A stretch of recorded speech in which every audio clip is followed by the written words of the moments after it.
So, my name is Ruben Dunn, and today I'm going to be showing you my app, DoDrop. So, before I talk about what DoDrop is, I want to briefly talk about the problem that it addresses. Fundamentally, I think it's really hard to discover activities. And when I say activities, I mean sports, crafts, hobbies, stuff like that. What happens with a lot of us is that we find 3 or 4 activities that we really enjoy doing, and then we get kind of stuck in a schedule where we do them over and over again. To give an example from my personal life, there was a long period of time where I basically just played video games, programmed, and then played badminton in my free time. And there's nothing wrong with those things, but it gets boring. And I wanted to have some new experiences and try some new things. I think really a lot of us can relate to that, where we've got a good schedule going on, but we want sort of the general idea of some new activities to try. The problem is that it's hard to think of specific new activities to try. That's why I made DoDrop. DoDrop is an app that thinks of new activities for you to try. It knows about hundreds of things, everything from the most popular mainstream activities to the really obscure niche activities. So for each activity that it recommends, you can choose to do it or drop it. And that sort of corresponds to a like or a dislike. So when you pick one of those options, it sends that feedback over to the server, and it gets processed by a machine learning algorithm that adapts to your personality. The goal is to tailor these activity suggestions to you individually. So if 2 different people use DoDrop, they're going to get completely different lists of activities to try. DoDrop can also recommend locations and websites if you choose to do an activity. So I'll give you an example of that. If you swiped up to do it for ziplining, DoDrop would automatically find the closest place to do ziplining, and it would start giving you directions on how to get there. On the other hand, let's say you had a more kind of abstract activity like shadowgraphy here. It would automatically open a beginner's guide to that so that you could teach yourself how to do it. And if you have no idea what that is, no worries, because DoDrop also includes descriptions of what each activity is. So because it recommends locations and websites, DoDrop is kind of a prime platform for advertising, and don't mind the typo there. So the goal is to have companies pay to become what I like to call preferred providers. So these are companies that pay a small fee, and in exchange they get to promote their business through DoDrop. So suppose that you owned a bowling alley, for instance. If you were a preferred provider, anytime that local users choose the bowling activity, it would refer them to your bowling alley instead of a competitor's. And the same happens with websites. DoDrop refers them to your website and not a competitor's. So in order to help that goal, it's a completely free app. There's no banner ads or in-app purchases, which are both things that my users have told me they found annoying in other apps. And you can get it on every major platform, so Android, iOS, and Windows Phone. The reason these 2 things are important is because I'm trying to make it so that as many people as possible download the app, try it out, and get started using it. So my short-term goal is to just grow the user base as quickly as possible, because it can't be a successful advertising platform if there aren't enough users to make it enticing for the people who want to advertise on it. Right now, my focus is basically on promoting the app, getting the word out, making sure that people know about it. But in the long term, I want to focus more on the preferred providers and add something that I call multi-user predictions. So the idea with that is that instead of recommending activities for a single person, it recommends activities to an entire group of people, taking all of their personalities into account. So I've talked about the app, but I want to just briefly say a little bit about myself. I am, as Liz said, a computer science student over at UC Davis, and I also work as a software engineer at a company called Serial Metrics. And so I have that programming background. And what happened a long time ago was I knew for quite some time that I wanted an app like this. But when I found out that nothing similar existed, I thought, oh, I can program that myself. How hard can it be? So a long, long time later, I have created DoDrop. And it's really, we launched about 2 months ago, but it's super gratifying already hearing stories about people who used it, who found new activities, and who do those activities all the time now. This is a picture of me trying archery for the first time, and that was an activity that the app recommended, but it's now something I do every single weekend with the UC Davis Archery Club. And I've gotten stories about a friend of mine who does cook-offs now because the app recommended it. One guy even has gotten into competitive rock balancing, which is one of those, niche activities that, you never knew. So that's DoDrop. It's, as I said, available for free on all the major platforms. If you try it out, and I really hope you do, I'd also love to get everyone's feedback, suggestions, and comments on, their experience.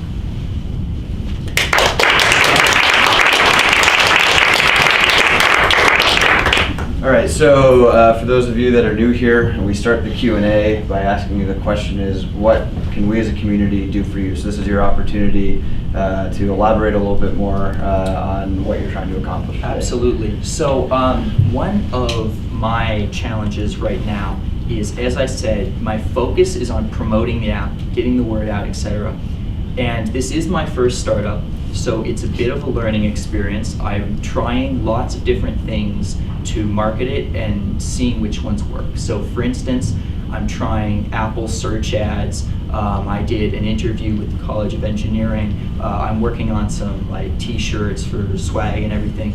But for those of you who have so much more experience marketing and promoting apps than I do, I'd love to hear what worked for you. In your opinion, which methods are the most worthwhile, which are the sort of waste of time, don't bother marketing techniques, and if you have any suggestions, either specific or general for me, in terms of how you think I should promote this app. Any questions from the audience, or feedback, or comments, or any of the above? Go ahead. So, I'm sorry, how many users do you have right now? Do you have a goal? So I don't have very many users right now. I would like to have about 10,000 users before I try contacting potential advertisers to get those preferred providers. So I'd say that that's kind of the minimum that I'm working towards right now. Mm-hmm. What are your major expenses right now? What's your run rate? So right now, there are very minor expenses in terms of servers, and if I want to start spending a lot of money on marketing, then that would probably be the biggest expense. But in terms of infrastructure, this app is very cheap to run. The servers don't cost me much, and there are no costs of running the business unless I want to start spending a lot on marketing. I think it's a very nice presentation. I think if you could create a video that mirrors this presentation with some animation pieces to it and create a nice, robust, I think this is a very, very cool idea, but it needs this word of mouth virality, and I think if you could even create some sort of gamify it between college campuses somehow, I don't know what that is, but create some sort of competition of how many people do X amount of new activities and continue it for so many months and make a fun sport of it. That'll create awareness among early adopters, college students, for something like that. I had one more question, Sure. if you don't mind, regarding the preferred vendor. Is that? Yeah, preferred providers. Preferred, thank you.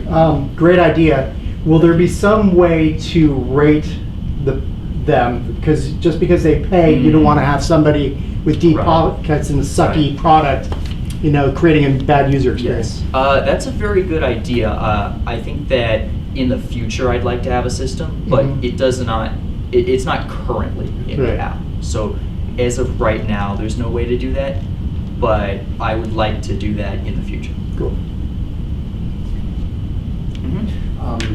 I think just from a little I've done on advertising, I think Facebook would probably work well for what you're, they Okay. seem to be pretty good in terms of being narrowed down the audience. Do you have any suggestions? Do paid Facebook ads tend to work best, Yeah. or do you try to? You got to put a budget together for it. Okay. They're fairly inexpensive because you can target so well. Mhm. You really do Okay. narrow the amount of your target audience. Right. So. The other point, the other thing I was going to mention in terms of the revenue stream so a preferred provider, would they get a recommendation on a thing to do versus whether we're not a preferred provider? Because if you do, I think the audience might get a little So, skeptical. whether or not an activity has a preferred provider doesn't change whether or not the activity is recommended. If you get recommended at an activity, it is because the app thinks you would enjoy doing it. The difference has to do with where it will send you if you choose to do it. So it'll still try to pick locations that are close by to you, but it'll pick the preferred provider if it's a little further away, even if it's not the closest location. That's good. And the same with a website. The content would still be relevant to that activity and to the user, but it would also promote the interests of the business that's advertising. You can go first. Okay. Yeah, I just downloaded your app and I Mhm. see that you have to put your email and create a new Yes. account. Why did you decide to do that and not link it to a Facebook account or a Twitter account? Ah, interesting. That's actually a question I got yesterday as well. I'd like to have Facebook integration and Google Plus integration too in the future. But right now, it's just a custom login system. The reason why I did that originally was I had a couple friends who don't use Facebook, so they wanted an option for a custom account without having to have a Facebook account too. Mhm. Is this national or Canada? So this app works worldwide. It's not even limited to the USA, but it's English only because that's all I speak. So yeah, you could theoretically use it in Australia, Canada, Britain. Yeah. How would it pull in activities in those countries? How would it know what activities are going on? The activities are the same country to country, but what's interesting is the locations are obviously very different. And it uses the Google Maps API to find locations that are close to the user. So because Google Maps has usually pretty good databases of locations and points of interest and that sort of thing, it can still work even out of the USA. So just follow up. So Mhm. your app automatically sources activities. You don't have to feed them in. The activities are created by me personally. I have to type out descriptions of them, and I have to find photos of them as well. But Maybe the not locations, not the category of activity, but where it's actually happening. the locations are automatic. Yeah. I wouldn't really have time to type in all the different places because with anything of this scale, it's just I don't have time to do it that way. But the automatic location finding usually works pretty well. The only time I've seen it run into trouble is if there are really strangely named streets. For instance, if there's a street named Bowling Avenue or something like that, sometimes it'll get a little bit confused because it's got the activity in the name. Yeah. Mm-hmm. Is there currently any shareability among users right now? No, there's no sort of, if I understand your question correctly, there's no part of the app that's like, you get bonus stuff if you share it with your friends or anything. I'm not sure exactly what you mean by shareability. To be able to provide feedback. So say if I went and did archery and said, wow, archery is awesome, and shared that with the other users that are currently using the app. No, currently it doesn't have that, but I think that that's a good idea for the future. And another thing that I want to implement is user-suggested activities. So if you know about an activity that I just didn't think about, you can send in a little thing that says, hey, I really think you should add this activity, and then that'll go into the app as well. As far as marketing, there's a local guy named Brandon Brown. He runs a company called Grin Apps. Okay. It allows you to connect to influencers on different social media platforms. And if they're in the same type of space as you or similar interests, they can accept to post your content. Have somebody post on your behalf. It's called Grin Apps. Green apps? Grin. Grin like apps. the Grin smile. Apps. Okay. Yeah. Okay. Gotcha. And do you know what the average cost for that type of thing? It depends on the number of followers that influencer has. Okay. Gotcha. Yeah. So But they're not super expensive. I mean, like $10-15 a post for 20,000 okay. people. It could be. Every Okay. industry is different because they have more influencers in certain industries. Right. Awesome. I'll check that out. Thank you for telling me about that. Mm-hmm. So I was a computer science major in college as well. So I like to know from a technology point of view, what was your backend coding in? Oh, so the server is coded in Node.js. Oh, awesome. And then the mobile app is Yeah. made with Oh, yeah. Apache Cordova, if you know what that is. Yeah. Cool. That's one of the most technical questions. Yeah, no idea what you just said. So I have a question for you. First of all, I love the idea. I think it's super cool. Thank you.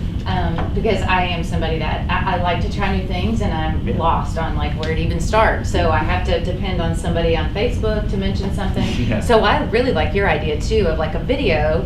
So if I go do something, then I'm supercharged about it, and I can you can organically grow this. I think on Facebook for not very much. Question I have for you: have you thought about a tagline under DoDrop? Oh, yeah. If you go to the website, we've got a kind of slogan, which is, do something new. Well, I like that a lot. I neglected to put it on here, but Okay. that's the kind of working slogan. It's a good Okay. point, though. I like that. When you get a little bit more budget, in-app advertising obviously is very apropos for this. So advertise on hobby apps that are already out there, or something that like knitting, bowling, and an app that has to do that, and then Right. you'd be integrated into advertising for that as a natural progression. And I think it's a little bit more expensive than like AdWord campaigns, but I think the adoption rate and the install rate is extremely high if you target Okay. it really, really well. So. Do you have any advice on which networks in your experience work well for in-app advertising, or any tips on how I should approach that? You know what? I went through Blast Analytics and Marketing. They kind of helped me set that up when I was at CalFit. Blast Analytics? Blast Analytics and Marketing. They're in Rockland. They're anything PPC for Google and Bing and all analytics and all marketing associated with that. They're fantastic. You might even be able to just pick their brain. They're really good people. Okay. But you could probably just Google it. I know we went through Google. They have an in-app product. It is a bit pricier because it's just not as vast as the internet. But if you can get a little bit of budget, obviously that is your most efficient pathway to getting quick installs. Okay. Thank you. I'll look into that. Okay. Perfect. One other quick comment is I'd recommend getting a blog together to talk about what all these different events, and that would be a good way for people, then just have a little app or download opportunity on the page itself. But that's a good way to get international Are you awareness. thinking maybe a blog with like each post is a different featured activity? Yeah. And then talk about that. Yeah, we'll talk about that. Oh, yeah. Could you do one on what is shadow graphing? Yeah. Oh, yeah. So, So it's an interesting thing. It's almost like a type of theater where you've got a translucent screen, then you've got a light behind it, and then you've got these puppets that are made of opaque material. So you get kind of these shadow puppets with like little characters, and you do a little story. But it does have descriptions of each activity in the app. So if you don't know what shadowgraphy is, for instance, and most people don't, it'll explain it to you. I love that. We got time for one or two more questions. So, Ruben, you've gotten a lot of like really good advice, but you're still a student, right? Yes. You probably have limited free time. Do you have a team? Do you have co-founders that are working? No, it's with you? just me right now. I would like to add more people in the future, but right now I think I'm handling it myself in a way that would only work with multiple people if I could really find the right people, and I haven't found the right people yet. And I would say the right person is someone who has some marketing skill and or interest. Maybe even another student could help you with a lot of the marketing suggestions that people. I think that if I were to get sort of another co-founder, I would want someone who could, first of all, promote the app, and then also someone who could bring in some of those preferred providers and reach out to companies and say, hey, we've got this app, we've got a user base now, would you be interested in advertising, that type of stuff. Yeah. Because I think that I can do that okay, but my expertise is in the technical part of it. Well, and it's also a matter of time. Only one Right. person can do so much. Right. A real business-oriented type person might be good too. Yeah, you need a team. You can't do this alone. Like 1 million cups of coffee, you're going to talk to a lot of people, and you need people around you. Like you just can't do everything all by yourself. You burn out. Okay, that's what we got time for. Thank you very much.